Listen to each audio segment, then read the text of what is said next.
अस्सलामुअलैकुम, hello and welcome. My name is Mustafa Nadeem. सबसे पहले मैं अपना तारुफ कराता हूँ। मैं इकरा यूनिवर्सिटी का स्टूडेंट हूँ और ये मेरा एक प्रोजेक्ट है पर्सनल डेवलपमेंट के हवाले से। तो मैं ये जब प्रोजेक्ट के बारे में सुना मैंने बनाना है और इसमें स्ट्रेस मैनेजमेंट और डिप्रेशन मैनेजमेंट, पर्सनल डेवलपमेंट, तो मुझे सबसे जो मैं अपनी लाइफ में सबसे मिला हूँ और ये सब कुछ इसमें मुझे सबसे ज़्यादा इंटरेस्टिंग और बहुत ज़्यादा मोटिवेशनल जो मुझे साइट लगी वो एक ब्लाइंड साइट लगी। तो मैं उसके लिए एक एनजीओ में गया और उधर मेरी मुलाकात हुई मिस्टर दानियल साकिब से। तो वो पार्शल ब्लाइंड हैं और उन्होंने अपने आप को कैसे डेवलप किया, अपना स्ट्रेस मैनेजमेंट किया, डिप्रेशन मैनेजमेंट किया और कैसे उन्होंने सक्सेस हासिल करी, आए उनसे ही जानते हैं।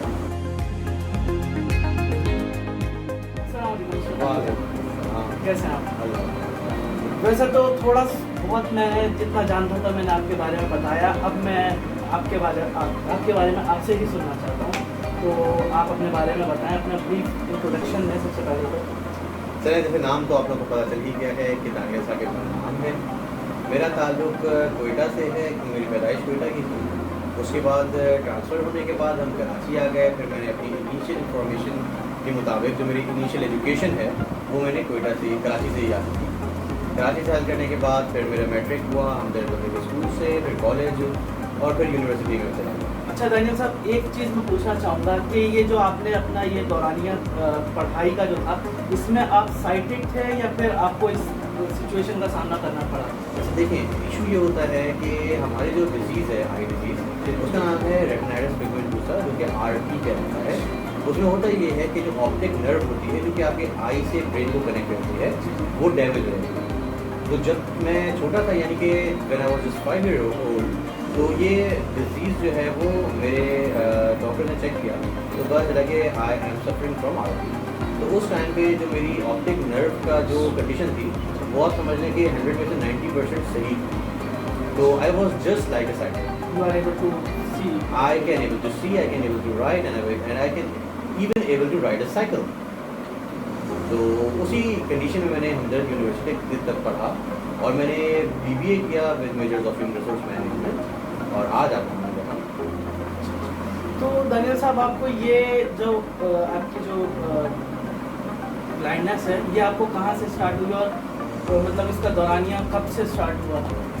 अच्छा देखिए, इसमें थोड़ा सा प्रॉब्लम ये होती है कि ये ना स्लोली एंड ग्रेजुअली आपकी नर्व खराब होती है।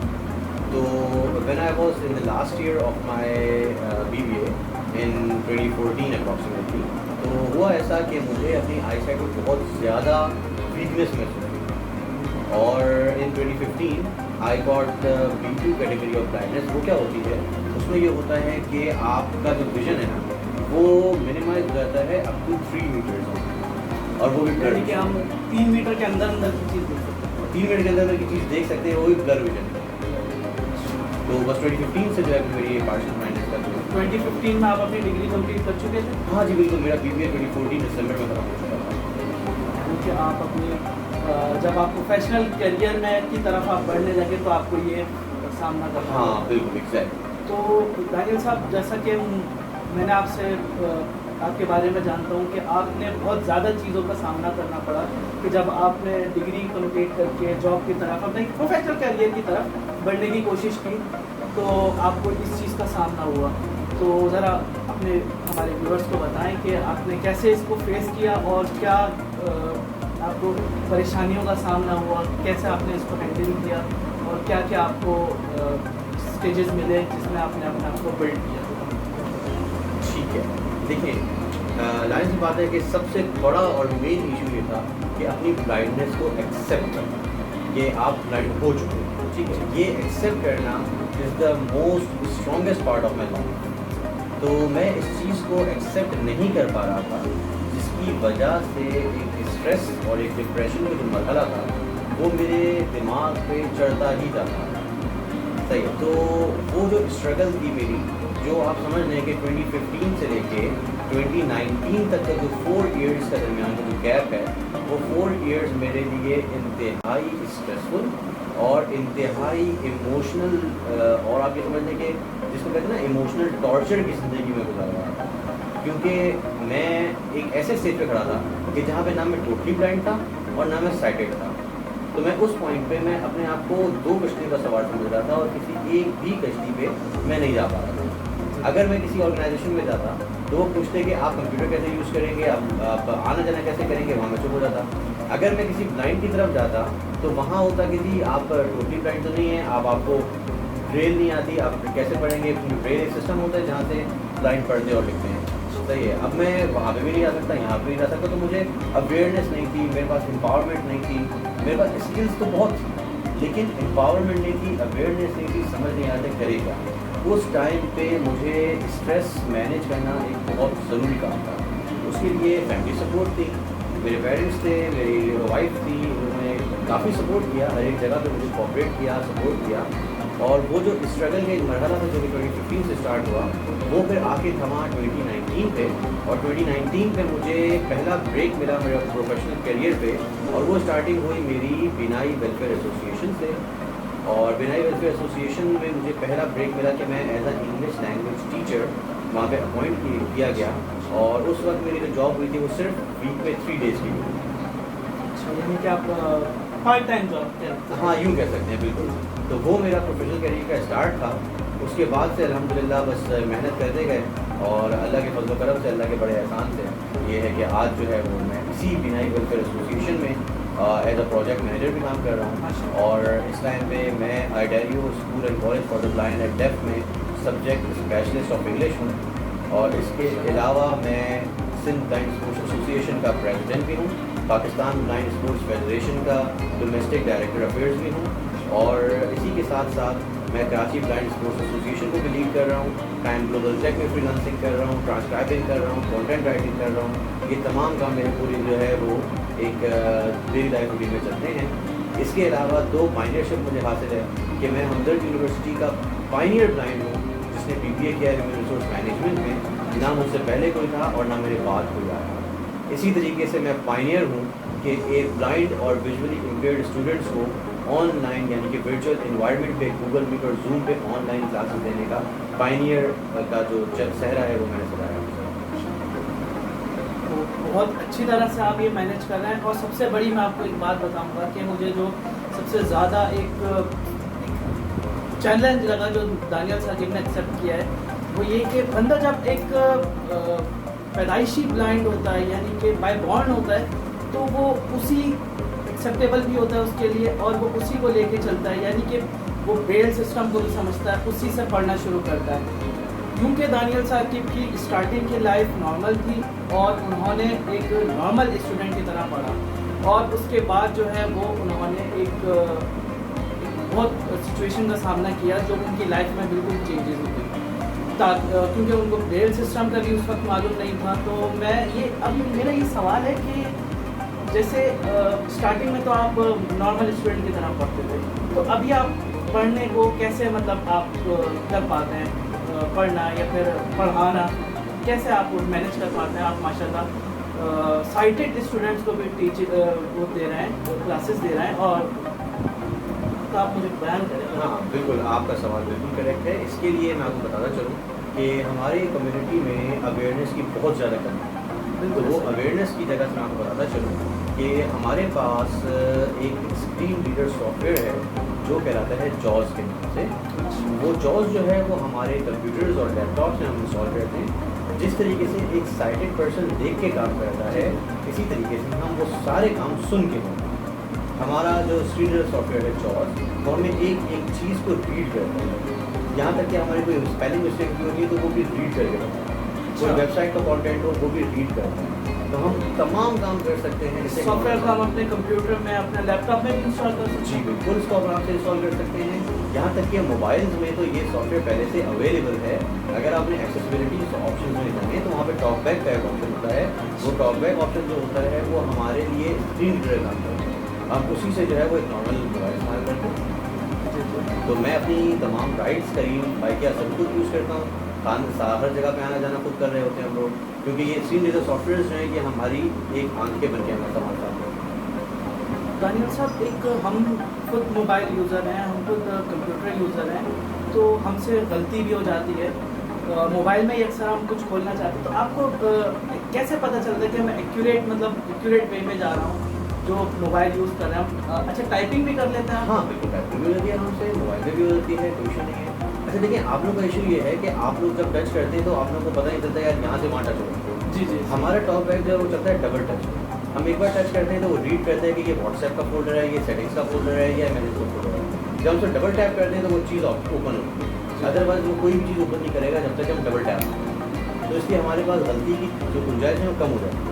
इसी तरीके से जब हम कीबोर्ड की बात करते हैं, टाइपिंग की बात करते हैं, यानी कि मोबाइल में जब टाइपिंग करते हैं तो आप लोग सिंगल टच पे होते हैं। जैसे ए दबाएंगे, एस दब के तो हमें मिटाना पड़ेगा। हमारा वो भी डबल टच पे होता है। आप जब एक दबाओगे तो वो ए बोलेगा, अगर ए ही दबाने तो आप डबल टैप करोगे तो वो ए लिखा होगा।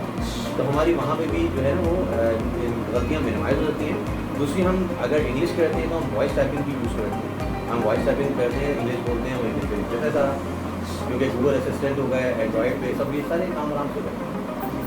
बिल्कुल ऐसा ही है। मैं एक दफ़ा एनजीओ विज़िट किया था इनके, तो वहाँ पे मैंने देखा कि बहुत से लोग विदाउट एलसीडी कंप्यूटर पे अपना काम कर रहे थे। वो प्रिंट आउट निकाल रहे हैं अपना, जो नॉर्मल लाइफ में हम लोग अपनी डॉक्यूमेंटेशन वगैरह करते हैं वही काम कर रहे थे, और वो विदाउट एलसीडी। बस उनके कान में एक हैंड फ्री या फिर स्पीकर था जो उनको अनाउंसमेंट कर रहा था। और सबसे बड़ी बात है कि वो अनाउंसमेंट जो वो सुन रहे थे और समझ रहे थे, वो हमारे सुनने से बिल्कुल भी ज़्यादा मुश्किल है, हम नहीं समझ पाते।